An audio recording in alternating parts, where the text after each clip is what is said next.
वो आदमी जिसने कुछ ही समय में 4 लाख करोड़ रुपए का एम्पायर खड़ा कर दिया, वो आदमी जिसने 200 से ज्यादा देशों में 1 लाख से ज्यादा लोगों को रोजगार दिया, वो आदमी चीन में लापता है।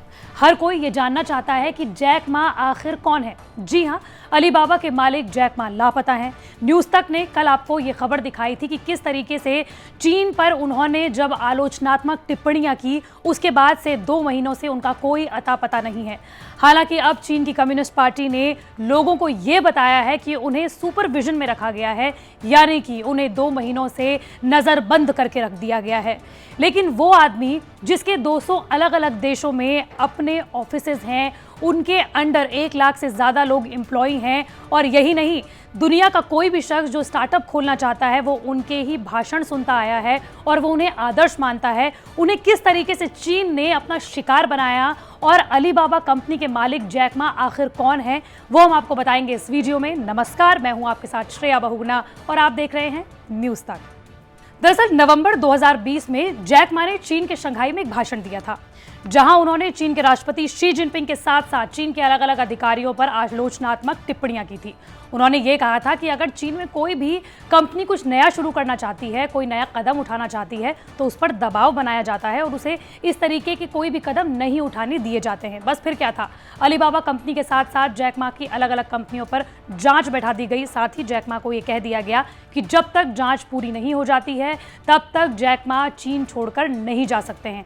आपको यह भी बता दें कि अंग्रेजी अखबार के मुताबिक ये सीधे आदेश चीन के राष्ट्रपति शी जिनपिंग की ओर से थे। लेकिन इस जांच के बाद हुआ ये कि अलीबाबा कंपनी को इन सिर्फ 2 महीनों में 100 करोड़ से ज्यादा रुपयों का नुकसान हुआ। चलिए अब आपको बताते हैं कि जैक मा आखिर कौन है और क्यों कोई भी जो अपना स्टार्टअप खोलना चाहता है या फिर कोई अपना बिजनेस शुरू करना चाहता है वो जैक मा को अपना आदर्श मानता है। जैक मा का जन्म 1964 में चीन के एक छोटे से शहर में हुआ था, जहां उनके माता पिता गाकर जीवन यापन करते थे। जैक मा को बचपन से ही अंग्रेजी सीखने का बड़ा शौक था और वो जो भी कभी चीन में कोई टूरिस्ट आता था, चाहे वो अमेरिका, लंदन या फिर दूसरे अलग अलग देशों से आता था, वो उनसे अंग्रेजी सीखने का बड़ा कोशिशें करते थे। और यही वजह है कि वो अपने शहर में एक स्कूल टीचर के तौर पर नौकरी भी करने लगे। 3 साल बाद उन्होंने इस नौकरी को छोड़कर अनुवाद करने वाली एक कंपनी खोली। जैक मा ने अपने जीवन में कई नौकरियां बदली। ये भी कहा जाता है कि जब चीन में पहली बार KFC खुला, उसमें 24 लोगों की ज़रूरत थी और 23 लोगों को नौकरी मिल गई। जैक मा ने भी इस KFC में अप्लाई किया, लेकिन उन्हें ये नौकरी नहीं दी गई। हालांकि अलग अलग नौकरियां बदलने के बाद 1999 में अपने ही शहर में आकर उन्होंने अपने कुछ एक दोस्तों के साथ मिलकर अलीबाबा कंपनी खोली। ये भी कहा जाता है कि जब उन्होंने ये कंपनी खोली, उसके 30 साल तक लोग उन्हें ठग समझा करते थे और लोग उन पर बिल्कुल विश्वास नहीं करते थे।